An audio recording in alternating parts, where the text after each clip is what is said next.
Boa tarde, pessoal. O nosso trabalho semestral é sobre o movimento de ímãs ao deslizar sobre um plano inclinado de alumínio.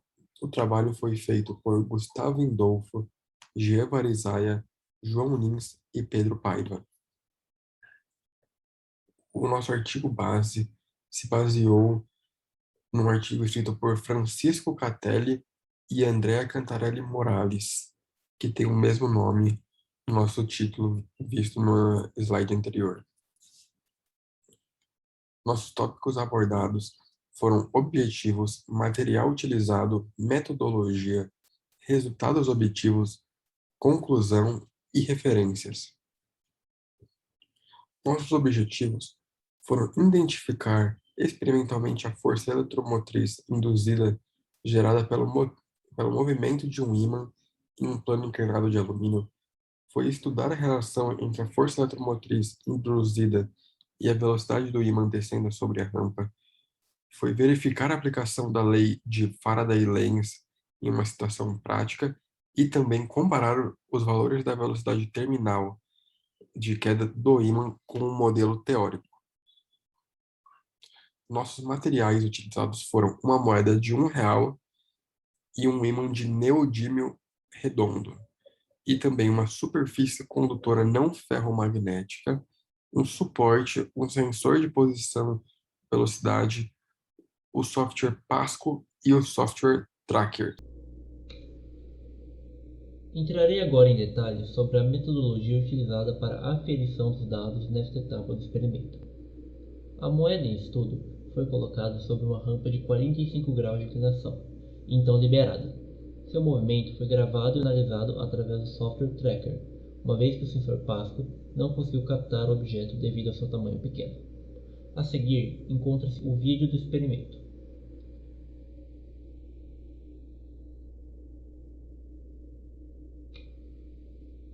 Através da análise dos gráficos obtidos experimentalmente, pôde concluir que a moeda se comportou de maneira acelerada.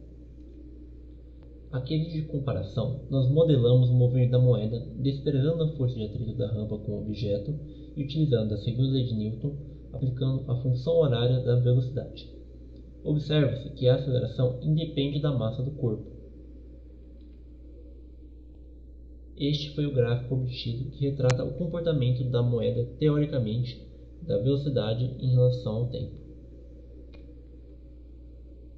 Bom, falando um pouquinho mais da metodologia do ímã, então, o primeiro passo foi configurar o sensor de posição, que fica acoplado na superfície. Depois a gente posicionou a superfície no suporte, formando um ângulo de 45 graus com a mesa que a gente estava utilizando. Aí a gente liberou o ímã a partir do ponto de repouso, o mesmo ponto da moeda, e mediu a posição dele em relação ao tempo. E por fim foi só verificar os resultados obtidos no experimento em si. Falando um pouquinho mais do experimento, aqui tem o vídeo do experimento, onde a gente pode ver que o ímã ele desce numa velocidade bem mais reduzida e constante, né? Diferente da moeda, que ela é um movimento acelerado e bem mais rápido do que esse. E em relação aos resultados obtidos, a gente pode ver o gráfico dos lançamentos. A gente fez 3 lançamentos, então as linhas azul, cinza e laranja aí do gráfico. É um gráfico de posição por tempo. E a gente pode ver que o ímã desceu a rampa com uma velocidade constante, que é o MRU. Portanto, a aceleração dele é nula. E aí, se baseando nas equações que a gente deixou aí do lado no gráfico, a velocidade média aproximada que a gente obteve nas 3 medições foi de 13,42 centímetros por segundo.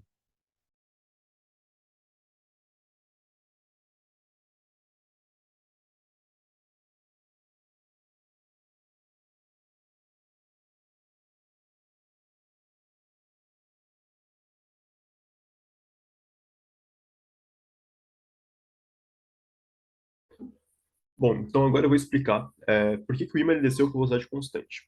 Isso basicamente aconteceu por causa da lei de Faraday. A gente sabe que conforme o ímã ele vai descer na superfície, ele vai induzir uma corrente, e essa corrente ela vai gerar uma força eletromotriz induzida. E, bom, como o ímã ele é um ímã permanente, né, ele tem um campo, e essa força eletromotriz induzida ela vai surgir a partir da variação desse fluxo magnético no tempo, que é essa fórmula aqui embaixo. Bom, para a gente estimar a velocidade do ímã, então a gente teve que primeiro considerar as suas próprias propriedades. Então, a gente mediu o diâmetro, que é 2 centímetros, a massa, que é 50 gramas, e o campo magnético, que é 0,12 Tesla. A força de atrito a gente acabou desprezando, porque a gente não conseguiu medir o coeficiente de atrito cinético, e a resistência do ar e o efeito Joule, eles são basicamente números muito pequenos, e a gente acabou desconsiderando eles. Aqui na direita tem uma representação só do ímã, e aqui a gente pode ver que a corrente gerada ela vai ser no sentido horário, o B, no caso, ele é para baixo, né, e a força eletromotriz é para trás.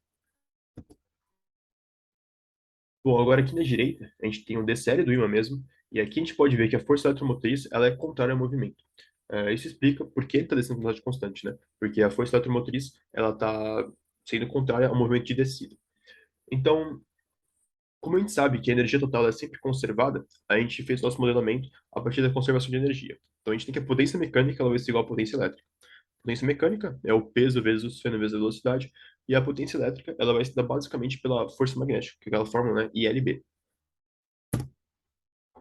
Aqui a gente substituiu a corrente induzida pela base vezes a área do ímã dividido pela resistividade do alumínio. E aqui, né, na esquerda, a gente só deixou a velocidade e a gente passou tudo para a direita. Bom, aqui a gente substituiu a resistividade do alumínio pela sua própria fórmula, né? E aqui embaixo a gente só substituiu os valores na equação. A resistividade do alumínio, ela é um valor tabelado, né? Então a gente buscou ele numa tabela e a gente conseguiu uma velocidade de aproximadamente 14,6 centímetros por segundo. Como a gente tinha visto anteriormente, né, a velocidade obtida experimentalmente foi de 13,42 centímetros. E a partir disso, a gente conseguiu fazer o experimental, que ele deu aproximadamente 8,1%.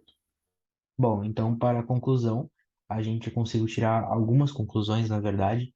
A primeira delas é que, a partir da lei de Faraday-Lenz, que foi a lei que a gente utilizou, a gente verificou uma corrente induzida que surge a partir da presença de uma força eletromotriz induzida, que é a FEM induzida, e é decorrente da variação do fluxo magnético no tempo. Além disso, a gente percebeu também que o modelamento do experimento se mostrou bem coerente com a teoria, e o que a gente vê também no relatório que a gente mostrou lá no começo. Além disso, a FEM, ela, contrária ao movimento, ela resultou na velocidade constante do ímã que a gente pode ver no vídeo. Também a moeda, por ela não possuir um campo magnético, o movimento dela é acelerado, que é diferente do ímã, como eu acabei de dizer. E por fim, durante o movimento, a energia total foi conservada, em ambos os casos, tanto no ímã quanto na moeda. Que então a gente tem as referências. Esse aqui é o link do artigo que a gente mencionou lá no começo, que tem a foto. E a gente também usou como base alguns slides de aula, de alguns conteúdos diferentes. E é isso. Muito obrigado.